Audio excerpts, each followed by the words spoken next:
Hi, and welcome back to this free-for-all Friday edition of Focal Point on AFR Talk. Look at the headline on Drudge. The Nile runs red, talking about the bloodshed in Cairo. And the Nile has not been this blood red since the days of Moses, ladies and gentlemen. This is how a transfer of power occurs under Islam. This is how it happens. In a Christian civilization, a Christian country, there is order. There is the use of the ballot box. We resort to ballots and not bullets to bring about political change, but not in the Islamic world. Another one of the things that differentiates Islam from Christianity. Now, you may remember that I guess it was on Wednesday. Was it Wednesday or was it yesterday, Jeff? Yesterday? This was just yesterday that we had Steve Lonegan on this program. Second time he'd been on this program. He came on this program shortly after he declared that he was going to run for the New Jersey Senate seat that had been held by Frank Lautenberg. He passed away, so it's an open seat. There's a special election October 16. Steve Lonegan, I've got a good friend who is on the staff of Steve Lonegan. He alerted me to what a staunch conservative this guy was, so we brought him on the program at the beginning of the primary campaign to sort of get to know him and introduce him to our listening audience, and he has turned out to be exactly what my friend told me he was, an unapologetic Reagan-type conservative on social, economic, as well as national defense issues. So I invited Mr. Lonegan to come back on the program yesterday for a second time. He won his primary election on Tuesday. He's now taken on Cory Booker, who is an icon on the left, a rising star in Democratic circles. He's tight with Hollywood celebrities of all types, a lot of money coming his way, knows Oprah, he's Spielberg, that Mark Zuckerberg, the Facebook CEO, all that stuff. He's tight with them. So he's kind of a celebrity. He's a Democratic celebrity. He's a young, good-looking black guy, but mayor of Newark, New Jersey, which is a cesspool. And things have only gotten worse since he's been the mayor there. The crime rate is up. The unemployment rate is up. He's got nothing to show for his time as mayor. So Steve Lonegan came on this program yesterday to talk about how he's going to run against Cory Booker, and he made it very clear in his campaign he is not going to back away 1 inch from the conservative values that he believes. Here's just a brief excerpt from my interview with him yesterday. It's time we stopped capitulating to the left, to these pollsters and pundits saying we have to move more to the middle, we have to abandon our conservative principles. No, we don't. We need to reestablish our conservative principles. We need to lead with them boldly. And that's social conservative issues as well as, obviously, our fiscal conservative issues, which is my forte.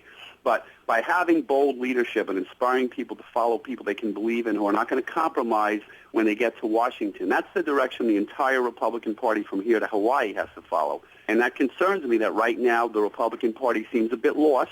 They want to capitulate. They want to compromise. They want to give in to Obama, basically. And I don't. So here is Steve Lonegan saying, look, I am not going to tack to the center.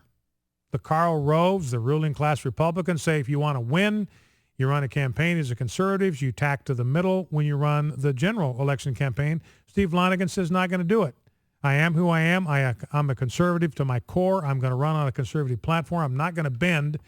In fact, if anything, I think what it's going to do is it's going to force Cory Booker to move to the middle. If Lonegan's not going to move, there's going to be this gap between them. I think Booker's going to be worried about that gap. I've got to try and find some way to close that gap. Now, typically, the way that Republicans close that gap is they move to the left. They lurch to the left in the general, and they close the gap themselves. Steve Lonegan says not going to do it. I'm not going to move his direction. If he wants to shift where he's at politically, he's going to have to move my direction. Now, the interesting thing is this almost immediately became an issue in his campaign. The fact that Steve Lonegan had come on Focal Point with Brian Fisher, that became an issue right away in his campaign. So by last night, this morning, here's a piece from the New Jersey Record. It's sort of the newspaper of record, NJ.com in North Jersey. And here's a piece that talks about how problematic it is for Steve Lonegan to have come as a guest on this program. I'll just read you some excerpts from this piece, NorthJersey.com. In one of his first moves since he secured his party's nomination, Republican Senate candidate Steve Lonegan appeared Thursday on a conservative radio show that critics call an unrelenting torrent of bigotry, falsehoods, and conspiracy theories. So I hate to break it to you, ladies and gentlemen. I hate to break it to you, but what you have been listening to, some of you have been listening to this program since we started 4 years ago, and I hate to be the one to break it to you, but you have been listening for 4 years to nothing but an unrelenting torrent of bigotry, falsehoods, and conspiracy theories. So that's according to one of my critics. So NorthJersey.com goes on. After Lonegan's appearance on the program, its host, Brian Fisher, turned to a discussion about Fox News becoming a pro-gay network and called one of its anchors a leading pro-sodomy champion.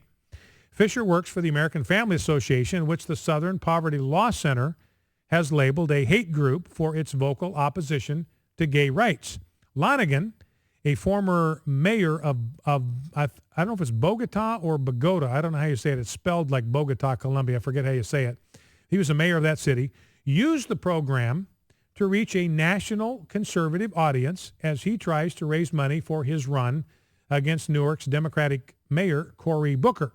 Lonegan told Fisher that the Republican Party, quote, seems a bit lost, end quote.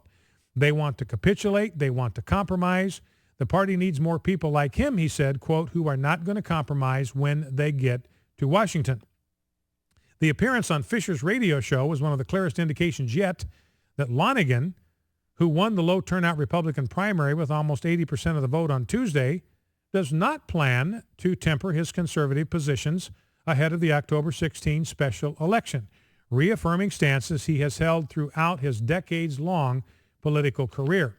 In an interview with The Record, that's the newspaper here we're talking about, the website is NorthJersey.com. The paper is called The Record. Lonegan defended his appearance on Fisher's radio show, so look, he has to defend it. So already the mainstream media is out there criticizing the fact that he chose to come on this radio program as one of the first things he did after winning the primary campaign. Lonegan defended his appearance on Fisher's radio show and dismissed the Southern Poverty Law Center's classification of Fisher's employee as a hate group. And here's Lonegan. The Southern Poverty Law Center is a left-wing, liberal, atheistic hate group themselves, Lonegan said, adding that the radio program, quote, has a reputation for representing Christian values and the Bible. I'm not sure if I know exactly when that became a bad thing. Now, what I want you to observe is, number one, Lonegan shows conservatives how you do it. You don't back away. He is on the offense here. He's not defending himself. He's not trying to distance himself from me and from this program. So you got critics out there saying this program is nothing but an unrelenting torrent of bigotry, falsehoods, and conspiracy theories. Lonegan says, no, it's not. The reputation of Focal Point is that it represents Christian values and the Bible. And he's exactly right. That's what we're about here, representing Christian values and the Bible. And Lonegan says, when did that become a bad thing in the United States of America? But realize if you're on the left, if you've got the worldview of the left, then Christian values and the Bible are what? To them, that represents an unrelenting torrent of bigotry, falsehoods, and conspiracy theories. That hardline approach, the Jersey Record says, that hardline approach could all but seal his fate in a state that has 700,000 more registered Democrats than Republicans. So basically, what the Record is saying, Lonegan killed whatever chance he had to win this election. He just killed it by going on this program. And the polls do have Lonegan trailing by a 2-1 margin in that race. It's going to be a long shot. He knows that it's going to be an uphill climb. Patrick Murray, director of the Monmouth University Polling Institute, said Lonegan has never swung to the center and is not about to now. He is a true believer who has already said he is running this campaign as a referendum on President Obama. He served, the paper points out, as the director of the Americans for Prosperity in New Jersey, which is a low-tax, low-regulation, smaller government organization.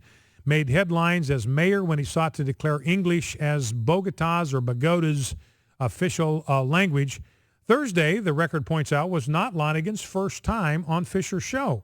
He also made an appearance in early June, just days after he declared his Senate candidacy. Groups that oppose conservative media say Fisher's show, Focal Point, which is broadcast on 125 radio stations and on the internet, is extreme. This is Peter Montgomery, People for the American Way. His show, here's the source, his show is really an unrelenting torrent of bigotry, falsehoods, and conspiracy theories. For example, Montgomery said he recently claimed that the director of the CIA is a secret Muslim that is funding terrorism. Well, I didn't say that. John Guandolo, former FBI agent, one of the nation's leading experts on counterterrorism, he said that. John Guandolo said that. He said that Brennan converted to Islam. People saw him do it. This is no longer a secret. John Brennan, the CIA director, is a Muslim. And as Guandolo pointed out, it's obligatory upon all Muslims to give 1/8 of their tithe to fund jihad. So this means that if John Brennan's a good Muslim, then he is funding jihad out of his own pocket. He's the director of the CIA. He's the guy that we're trusting to keep tabs on our enemies, and he's funding our enemies with money that he pulls out of his own wallet. So just more of the misrepresentations in the media. In addition to his radio show, Fisher is active on blogs and on Twitter. This week, a sampling of his tweets included one arguing that gay marriage, quote, is not about rights, it's about recognition, forcing society to approve of their aberrant behavior, which is exactly what it's about. Got no apologies for that whatsoever. Once we get, and here's another tweet, once we get past the falsehood that high IQ makes you a superior being, we can take an honest look at ethnic IQ differentials. That's the story I've had in the stack all week. Didn't get to it. We'll talk about it hopefully next week. Lonegan said he did not think there was anything objectionable in his appearance on Focal Point. In fact, I heard from his aide that he'll come back on this program anytime. Even all of this criticism that he's gotten, he said, hey, you let Brian know anytime he wants me to come on back on his program, I will jump at the chance. So he says to his critics, are you going to attack me next for going to church? This week, he says, I'll be on MSNBC and CNN, so let's see if the Southern Poverty Law Center attacks them. We're listening to Focal Point, AFR Talk. Brian Fisher is my name. Back with your phone calls, 888-589-8840. Stay with us.